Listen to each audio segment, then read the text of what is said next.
I bought this beautiful 55-foot narrowboat. Tess Calcutt is David Piper's 378th boat, built in 1992. She needs a bit of care and attention, a little bit of love. But Charlie loves her. And Macy's happy here too.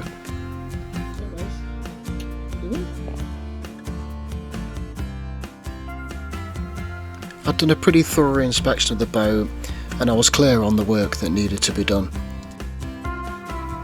I'd got all the relevant paperwork, including the hull survey from the year before. But as we all know, when you buy something older, you never really know what challenges you're going to face until you actually start the work. As I already knew the boat was letting in a little bit of water through the windows and the roof vents, one of the first things I did was took up the floor to have a look underneath. This looks a bit concerning, I must admit. Yes, that's the base plate you're looking at. Nice.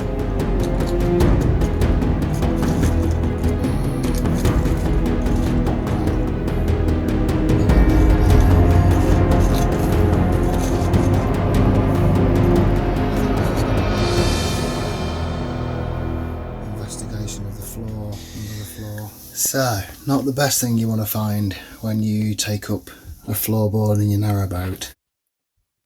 This is going to require a lot more investigation and some pumping out. So a little while later, after a bit of pumping out, and this also is filling back up. So there's obviously water coming in from a larger source. I've come to the bedroom, which is the lowest point of the actual boat, apart from obviously the tiller behind this. And I've taken up the floor, and as you can see, we've got quite a bit of water here.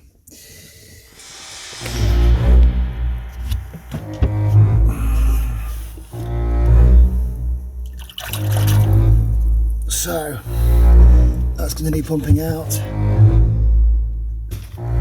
Luckily, I'm borrowing a pump off one of the other boat owners, so I'm going to get that set up now. The water was too shallow at 3 centimetres to use the actual pump, so I'm now using a water vacuum, which is doing the trick nicely. So we'll just get that plugged back in. There we go.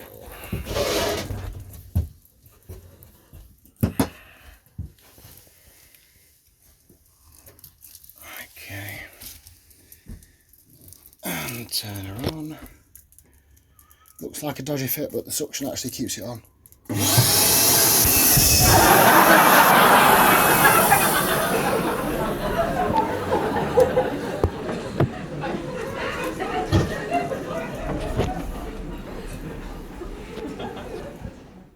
Well, we'll try again.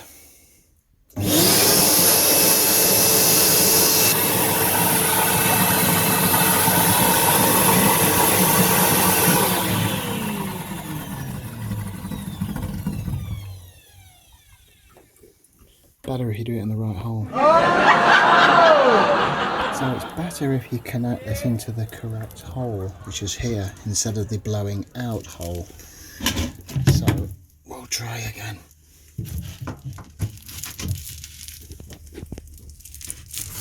Here we go.